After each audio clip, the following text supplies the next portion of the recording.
दोस्तों, 4 जनवरी 2024 को प्रधानमंत्री मोदी अपने सोशल मीडिया हैंडल्स पर लक्षद्वीप की कुछ फोटोज डालते हैं।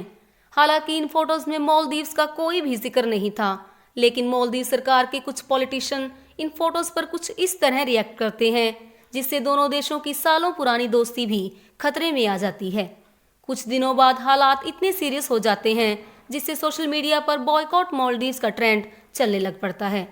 मालदीव सरकार में बैठे ये 3 मिनिस्टर्स जिनकी वजह से ये पूरी कंट्रोवर्सी शुरू हुई थी, वो हैं मरियम शुआना, मालशा शरीफ और अब्दुल्ला महजूम माजिद।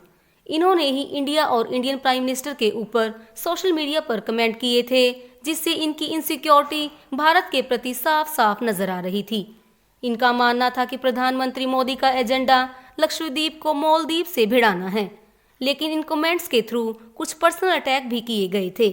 जैसे कि मरियम ने ट्विटर पर प्रधानमंत्री मोदी को इजराइल का पपेट कहा और उनके कलीग्स ने कहा कि प्रधानमंत्री की लक्षद्वीप की ये फोटोज मालदीव्स के टूरिज्म को चैलेंज करती हैं। जब इंडियंस ने सोशल मीडिया पर अपनी मालदीव्स की फ्लाइट और होटल बुकिंग्स को कैंसिल करने को कहा, तो मानो इन चीजों की वजह से सोशल मीडिया पर एक लड़ाई ही छिड़ गई। इसके तुरंत बाद मालदीव्स फॉरेन मिनिस्ट्री ने फिर ये कहा कि उनके मिनिस्टर्स द्वारा दिए गए ओपिनियन असल में उनके पर्सनल ओपिनियन हैं और मालदीव्स की सरकार को ये रिप्रेजेंट नहीं करते। बाद में मालदीव सरकार ने इन तीनों मिनिस्टर्स को सस्पेंड कर दिया। और बात यहाँ दोस्तों असल में लक्षद्वीप वर्सेस मालदीव्स और सोशल मीडिया की नहीं है, इसके पीछे एक जियोपॉलिटिकल एजेंडा छिपा है जिसकी वजह से ये सारी कंट्रोवर्सी शुरू हुई। चलिए इन बातों को थोड़ा और गहराई से समझते हैं इस वीडियो में। आप एक चीज तो जानते होंगे दोस्तों कि मालदीव एक छोटा सा देश है जिसकी टोटल पॉपुलेशन सिर्फ 5 लाख है। बहुत सारे आइलैंड से बना है ये देश, 1000 से भी ज्यादा आइलैंड्स हैं इसके सराउंडिंग में, लेकिन 1000 आइलैंड्स में से सिर्फ 200 आइलैंड्स में ही लोग रहते हैं और इन 200 में से 150 आइलैंड्स रिजॉर्ट आइलैंड हैं, यानी बेचे जा चुके हैं कंपनीज को, और उन कंपनीज ने बड़े बड़े रिजॉर्ट्स खोल रखे हैं। तो ये कहा जा सकता है कि पूरा देश टूरिज्म पर बहुत ज़्यादा डिपेंड करता है, जिसमें 28% जीडीपी मालदीव्स का टूरिज्म पर डिपेंड करता है और 90% सरकार के पास जो रेवेन्यू आ रहा है वो टूरिज्म रिलेटेड टैक्सेस से ही आ रहा है। एक इंटरेस्टिंग फैक्ट ये भी है कि इंडिया नंबर 1 देश है अगर मालदीव्स में आने वाले टूरिस्ट के बारे में बात करें तो 2023 में 2 लाख से भी ज्यादा इंडियन टूरिस्ट मालदीव्स घूमने गए थे और टोटल में 17.5 लाख टूरिस्ट मालदीव्स आए थे। तो आप सोच सकते हैं कि 5 लाख की पॉपुलेशन में 17.5 लाख से भी ज्यादा टूरिस्ट आ रहे हैं इस देश में। लेकिन इंडिया और मालदीव्स का रिश्ता टूरिज्म से कहीं और ज्यादा गहरा है। सालों से दोनों देशों के बीच स्ट्रेटेजिक अलाइज और मिलिट्री कोऑपरेशन भी देखने को मिला है। इंडिया ने सागर जैसे इनिशिएटिव में एक स्पेशल भूमिका निभाई है। सागर का फुल फॉर्म है security and growth for all in the region. 2008 में इंडिया की नेबरहुड फर्स्ट पॉलिसी शुरू हुई थी, जिसकी वजह से इंडिया ने श्रीलंका, मालदीव्स, नेपाल, अफगानिस्तान, बांग्लादेश, पाकिस्तान और म्यांमार से अपने रिश्तों को ठीक किया था। आपको बता दें कि मालदीव्स के आइलैंड पर इंडिया के करीब 77 मिलिट्री ऑफिसर्स और सोल्जर्स मौजूद हैं।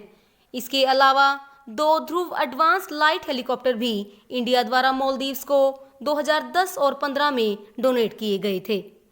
इस मिलिट्री प्रेजेंस और हेलीकॉप्टर को देने का कारण जैसे कि नेचुरल क्लाइमिटीज में हेल्प करना, search and rescue operation conduct करवाना और एक आइलैंड से दूसरे आइलैंड्स तक मेडिकल पेशेंट्स की एयरलिफ्टिंग करवाना था। और इसके अलावा इंडिया की वॉरशिप्स भी मालदीव्स के इकोनॉमिक जोन का जायजा लेती रहती हैं। साल 2009 में जब मालदीव सरकार को अपने देश पर टेररिज्म होने का खतरा लग रहा था, तब इन्होंने इंडिया से हेल्प मांगी थी क्योंकि इनके पास मिलिट्री एसेट्स और सर्विलेंस की कैपेबिलिटी नहीं थी।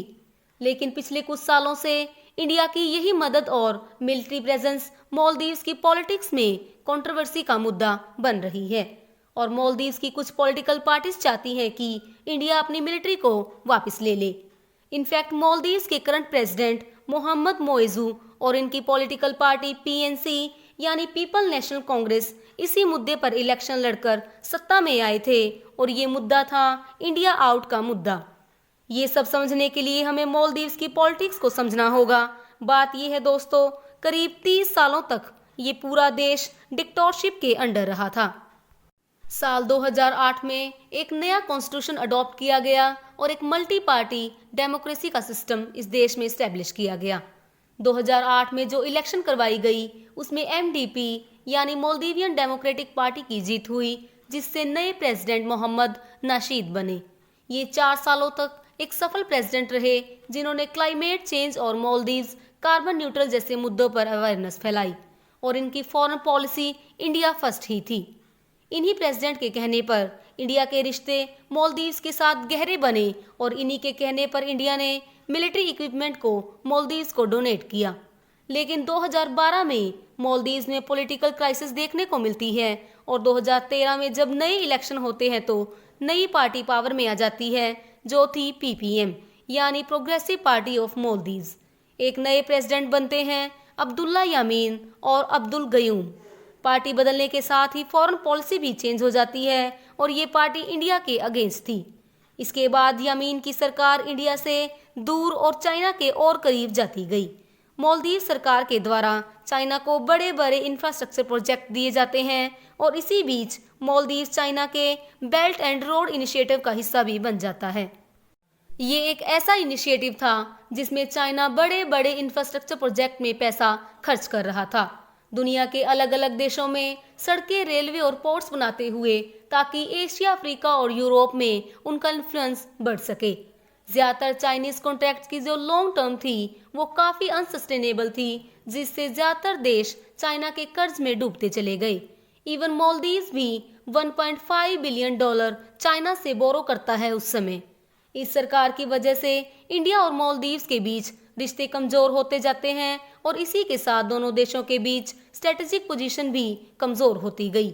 लेकिन 2018 में फिर से इलेक्शन होते हैं और इसी के साथ पार्टी भी बदल जाती है और फॉरेन पॉलिसी को भी चेंज कर दिया जाता है। एमडीपी पार्टी के इब्राहिम मोहम्मद सोले नए प्रेसिडेंट बनते हैं और इसके बाद भेजे गए इंडियन हेलीकॉप्टर्स को एक्सटेंड करने की मांग की जाती है और इंडिया फर्स्ट पॉलिसी को भी दोबारा अपना लिया जाता है। इंडिया द्वारा बिलियन ऑफ डॉलर देकर मालदीव सरकार की मदद की जाती है ताकि उस समय के कर्ज से मालदीव को बाहर निकाला जा सके। कोविड पेंडेमिक के समय भी इंडिया मालदीव्स को वैक्सीन प्रोवाइड करवाता है। बहुत सारे बायलैटरल एग्रीमेंट साइन किए जाते हैं इंडिया और मालदीव्स के बीच। 2020 में $500 मिलियन ग्रांट्स इंडिया देता है मैरीटाइम कनेक्टिविटी के लिए और $800 मिलियन की एक लाइन ऑफ क्रेडिट दी जाती है export import bank of India द्वारा। लेकिन इस इंडिया फर्स्ट प्रोएक्टिव अप्रोच की वजह से एक अंडर करंट भी फैल रहा था पूरे देश में और वो था इंडिया आउट के सेंटीमेंट्स। 2021 तक कई आर्टिकल्स लिखे जा चुके थे, सोशल मीडिया पोस्ट बहुत सारी किए जा चुके थे जो इंडिया को ओपनली क्रिटिसाइज कर रहे थे। इंडिया की प्रेजेंस को आइलैंड से दूर करने के लिए पॉलिटिशियन द्वारा कई भड़काऊ भाषण दिए जा रहे थे। ये सब होता देखकर इंडियन हाई कमीशन जो मालदीव्स में है वो मालदीव्स की मिनिस्ट्री ऑफ फॉरेन अफेयर्स को एक लेटर लिखता है जिसमें इंडिया ने लिखा था कि सोशल मीडिया पोस्ट और आर्टिकल से हमारी डिग्निटी को अटैक हो रहा है, इसके बारे में आप कुछ कीजिए। और ये जो लेटर था वो मालदीव्स मीडिया में लीक हो जाता है। 2 जुलाई 2021 में एमडीपी की सरकार इंडिया से ऑफिशियली माफी मांगती है और वो एक्सप्रेस करती है कि जो लोग इंडिया के खिलाफ नफरत फैला रहे हैं मालदीवियन मीडिया और सोशल मीडिया पर वो गलत हैं। यहाँ पर एक लोकल न्यूज़ पब्लिकेशन दी आर्स के को फाउंडर अहमद अजान को स्पेसिफिकली पॉइंटिंग करते हुए कहा कि ऐसे लोग ही एंटी इंडिया नफरत फैलाते हैं। अहमद अजान इंडिया आउट के नारों को लेकर एक स्टेटमेंट देते हैं कि हमारा मकसद मालदीव से इंडिया को बाहर निकालना नहीं बल्कि इंडियन मिलिट्री को देश से बाहर निकालना है। ये कहते कि हमारे सिर्फ इशू बेस्ड मूवमेंट हैं। तो बात ये है कि दोस्तों अगर ये इशू बेस्ड मूवमेंट हैं तो क्या है इनके इश्यूज।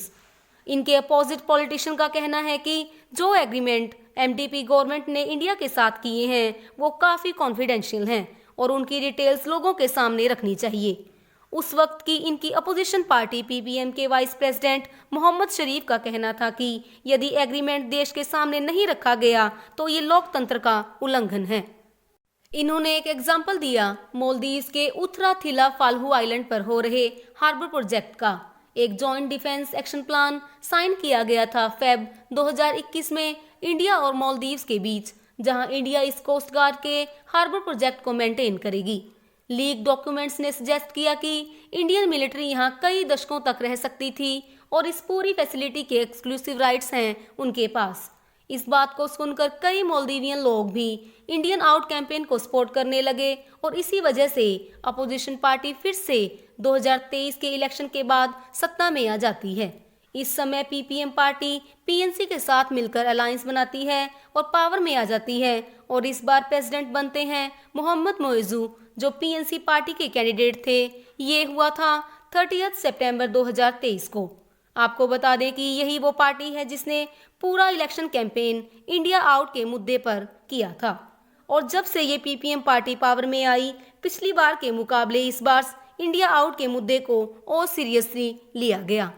मोहम्मद मोइजू इलेक्शन जीतने के सिर्फ 4 दिन बाद ओपनली ये बयान देते हैं कि मालदीव्स में मौजूद इंडियन फोर्सेस को मालदीव्स छोड़कर जाना होगा। 17 नवंबर 2023 को ये ऑफिशियली प्रेसिडेंट बन जाते हैं और इसके एक हफ्ते बाद यानी 23 नवंबर 2023 को ये Indian union minister Kiren Rijiju से मिलते हैं और फिर से इंडियन मिलिट्री को वापस लेने की बात कहते हैं। आज से लगभग 1.5 महीने पहले मालदीव्स प्रेसिडेंट मिजिजू और उनकी पार्टी द्वारा इंडिया और इंडियन प्राइम मिनिस्टर मोदी को सोशल मीडिया प्लेटफॉर्म पर इंसल्ट करना शुरू कर दिया था। जब ये सब हुआ तो मालदीव्स के एक्स प्रेसिडेंट और उनकी एमडीपी पार्टी के पॉलिटिशियन अभी भी इंडिया की सपोर्ट में खड़े थे, जिसमें मोहम्मद नाशीद और इब्राहिम मोहम्मद सोले का नाम शामिल है। तो अब ये सारी चीजें जानकर आप समझ सकते हैं दोस्तों कि बात यहाँ लक्षद्वीप की तो कभी नहीं थी, हमेशा से मालदीव्स की इंटरनल पॉलिटिक्स की बात चल रही थी। ये इंडिया आउट का सेंटीमेंट एक जरिया है कुछ पॉलिटिशियंस के लिए अपने लोगों को भड़काने का और वोट इकट्ठा करने का।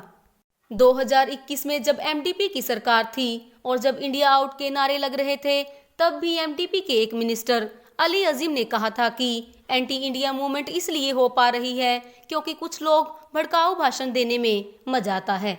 आज के दिन एक उदाहरण के तौर पर यह कहा जा सकता है कि कैसे नफरत भरी राजनीति एक देश के लिए हानिकारक हो सकती है। फर्क सिर्फ इतना है कि कुछ लोग भड़काऊ भाषण और डर के साथ भी बहक जाते हैं। यदि मालदीव्स की नई सरकार पॉलिसी की बात करें तो ये फिर से चाइना की ओर झुकती जा रही है और बात सिर्फ ये है कि ये कंट्रोवर्सी सिर्फ एक दिन पहले मालदीवियन प्रेसिडेंट मोइजू की चाइना विजिट से पहले शुरू हुई थी।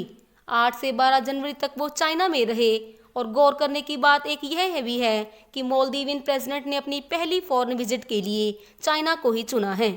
हालांकि इससे पहले सभी मालदीवियन प्रेसिडेंट इंडिया आते थे अपनी फॉरेन ट्रिप के लिए। इसी बीच 10 जनवरी को प्रेसिडेंट मोइजू चाइनीज टूरिस्ट को मालदीव्स विजिट के लिए इनविटेशन भी दे देते हैं। क्योंकि इंडियंस ने बॉयकॉट करना शुरू कर दिया है, तो असल में ये सारा मुद्दा मालदीव्स की इंटरनल पॉलिटिक्स का है, ना कि लक्षद्वीप का। इससे ये पता चलता है कि यदि 4 से 5 सालों बाद सत्ता पलटती है मालदीव्स में और प्रो इंडिया पार्टी पावर में आती है, तो इंडिया का स्टांस भी मालदीव्स को लेकर चेंज हो सकता है।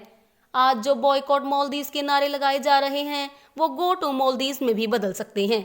दोस्तों, चाहे जो कुछ भी हो, हम इंडियन टूरिज्म को तो प्रमोट कर ही सकते हैं और इसके साथ साथ लोकल लोगों को और लोकल बायोडाइवर्सिटी को भी ध्यान में रखना चाहिए। दोस्तों, यदि हमारी आज की वीडियो पसंद हो तो वीडियो को एक लाइक करके अपने फैमिली और फ्रेंड्स के साथ शेयर करें और हमारे आने वाली वीडियोस के लिए चैनल को सब्सक्राइब जरूर कर लें। धन्यवाद दोस्तों।